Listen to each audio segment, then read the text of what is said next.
The forest closes off the horizon. The mud swallows tires, trucks sink, buses get stuck. At certain times of the year, there are stretches of the BR-319 where the journey simply stops feeling like an ordinary trip and turns into a test of endurance. On the map, the road has existed for decades. In practice, however, the so-called middle section still acts as one of the biggest logistical bottlenecks in the northern region. Now imagine the scale of the project that is starting to emerge in the heart of the Amazon. Multi-billion real bids, new bridges, maintenance teams, environmental studies, improvement projects, maintenance, and paving. All of this is happening along a stretch of about 405 kilometers, which could redefine the land connection between Manaus and the other regions of the country. The investments already announced exceed 1.3 billion reais just in the most recent lots announced by DENIT and the Ministry of Transport. But there is a central question. Is Brazil really close to unlocking the most difficult stretch of the BR-319? Stay with us for the next few minutes and understand what's happening in the middle of this highway and why this could be one of the most controversial and challenging projects in modern Brazilian infrastructure. The Álvaro Maia Highway, or simply BR-319, connects Manaus in Amazonas to Porto Velho in Rondônia, serving as the only continuous land road connection between the capital of Amazonas and the rest of Brazil. Altogether, the highway is about 918 kilometers long, but the most problematic section is right in the middle of the road, the so-called middle section, or simply the Meio. We're talking about just over 405 kilometers, between kilometers 250 and 656, a stretch marked by dense forest, heavy rainfall, little infrastructure, and huge ecological challenges. At certain times of the year, parts of this segment become practically impassable, and there's an important detail. The scale of the project is impressive even when compared to other Brazilian highways. The critical stretch of BR-319 is almost as long as an international road distance, like between São Paulo and Rio de Janeiro. The stretch of road is almost as long as an international road distance. The scale of the critical stretch of BR-319 is impressive when compared to others. BR-319 began construction in 1968 during a period when the federal government was investing in major highways as a tool for national integration. The road was officially inaugurated in the 1970s with the ambitious goal of connecting Manaus to the rest of the country by land. At the time, the highway symbolized development, regional integration, and the occupation of the Amazon. But maintaining a highway of this size in the heart of the Amazon has never been simple. Extreme rains, complex drainage, unstable soils, difficult logistics, and high maintenance costs turned the BR-319 into a huge technical and financial obstacle. In 1988, the highway practically stopped functioning continuously. However, the debate never disappeared. For supporters of Angra, the BR-319 is urgent. It provides logistical integration, reduces the isolation of Amazonas, decreases dependence on river and air transport, and strengthens the economy of the northern region. On the other hand, environmentalists, researchers, and indigenous organizations warn about the risks of increased deforestation, land grabbing, illegal land occupation, and pressure on protected areas. And it is precisely at this point that the decision becomes even more delicate. Because building the BR-319 doesn't just mean laying asphalt over the forest. It means solving one of the most complex engineering, logistics, and environmental governance projects in contemporary Brazil. And now, in 2026, the government is trying to turn decades of deadlock into real construction. What has actually moved beyond the drawing board? And what would the practical reconstruction of the most difficult stretch of the highway look like? In 2026, the federal government made some of the most significant moves in recent years related to the BR-319. The Ministry of Transport and the National Department of Transport Infrastructure, DENIT, announced the authorization of services.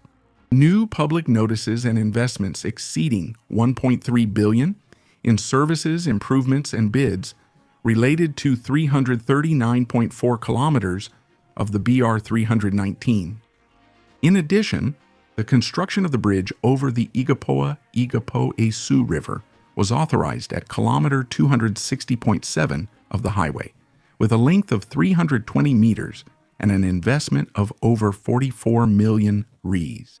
The published bids were divided into 4 lots between Igarapé and Itaí and Realidade district in the south of Amazonas. However, there is a fundamental point.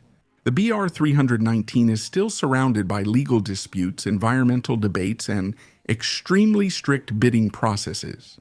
The preliminary license issued in 2022 itself does not automatically authorize the full execution of the works. There are still steps such as installation license, detailed engineering plans, environmental plans, and monitoring and governance requirements. This brings us to the technical challenge. Building or restoring a conventional highway is already a delicate task. Doing this in the heart of the Amazon makes the project an even greater challenge. The soil in the region is highly sensitive to moisture.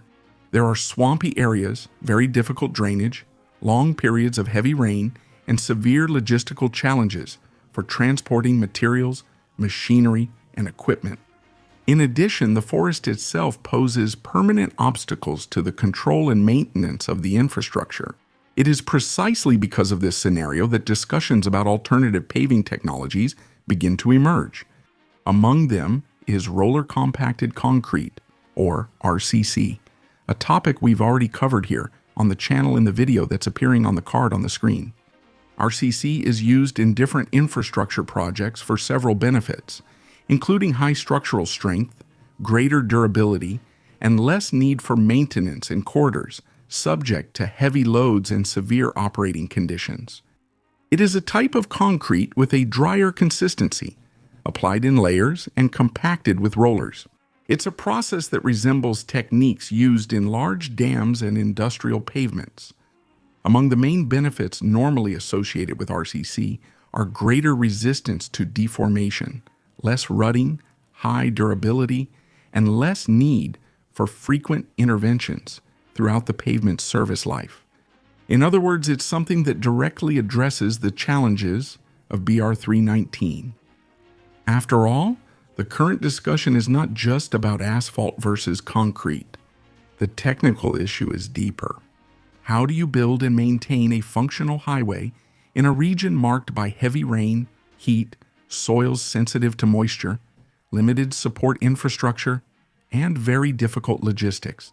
But there's a decisive detail. So far, RCC has not been officially defined as the construction method for the central stretch of BR-319. The technology needs efficient logistics for cement and aggregates.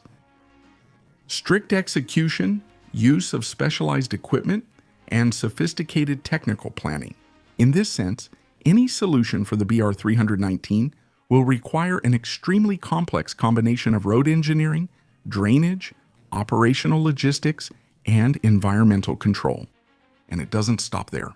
Studies on BR-319 already mention several additional structures to help reduce environmental impacts along the corridor, such as fencing and barriers. Environmental impacts along the corridor. Among them are wildlife fencing, underground passages for wildlife, and even aerial crossings designed for arboreal animals, aiming to minimize the effects of forest fragmentation caused by the highway. In addition, the projects discuss the installation of inspection checkpoints, environmental monitoring systems, and mechanisms to control illegal settlement in nearby areas. But pay attention. Beyond all these measures, the project's very framing changes.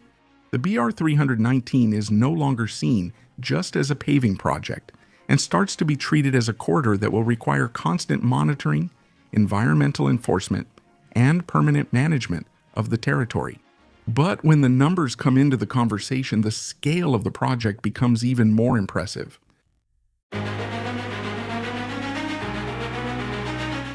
When we look at the numbers of the BR-319, it becomes easier to understand why the central section has become one of the most sensitive infrastructure projects in Brazil. Just the 4 recent lots announced for improvement and paving exceed investments of 1.3 billion reais. With that amount, it would be possible to buy more than 18,000 brand new entry-level cars, each costing 75,000 reais. It would also be enough to build just over 1 kilometer of underground subway.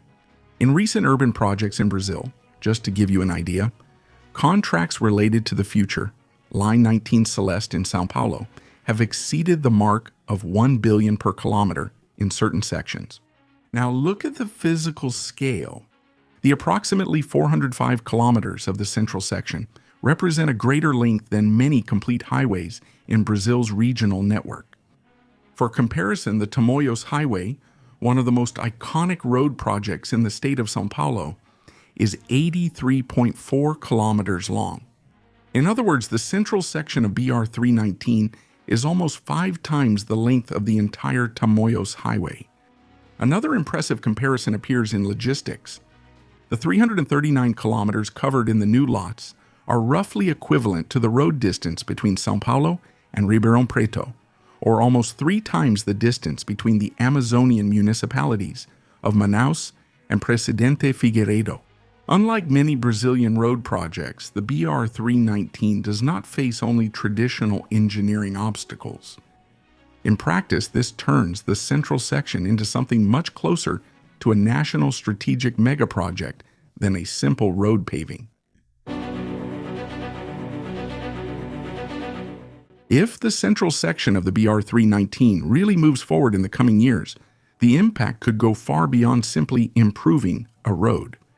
Today, Manaus relies heavily on river and air transport to connect with the rest of the country. In critical periods, this increases logistical costs, reduces operational predictability, and creates major bottlenecks for the supply and movement of goods. The BR-319 highway emerges precisely as an attempt to reduce bottlenecks. Part of this dependency, a continuous road connection between Manaus and Porto Velho, could strengthen logistics chains, expand the economic integration of the northern region, and increase the competitiveness of sectors related to industry, commerce, and distribution. In addition, the corridor could gain strategic importance in scenarios of logistical emergencies, shortages, or severe stoppages in waterways due to extreme droughts, a phenomenon that has been increasingly affecting the Amazon in recent years. However, there is a central point. The project alone does not guarantee sustainable development. The real impact of BR-319 will depend directly on the capacity for environmental enforcement, land tenure control, combating illegal deforestation, and the effective presence of the state along the corridor. Without this, the risk is turning a national integration project into a permanent driver of environmental pressure on the Amazon. And maybe that's exactly where the real challenge of BR-319 lies. In the end, the middle stretch represents much more than just a section of the highway. It has become one of the greatest tests of engineering, logistics, and environmental governance in contemporary Brazil. On one hand, there's the promise of integration, development, and reducing the isolation of Amazonas. On the other hand, there are still environmental risks, technical complexities, and the historical difficulty of maintaining permanent infrastructure in the heart of the Amazon rainforest. Because on BR-319, building might just be the beginning. Thank you for watching this video up to this point. What do you think about this? Let's say this sign that a new reconstruction is coming of BR-319. Will we really be able to see at least the middle section being restructured and paved with one of the most important road technologies, the RCC, in the coming years? Leave your opinion here in the comments. I'll stop here. Big hug and see you next time. Bye-bye.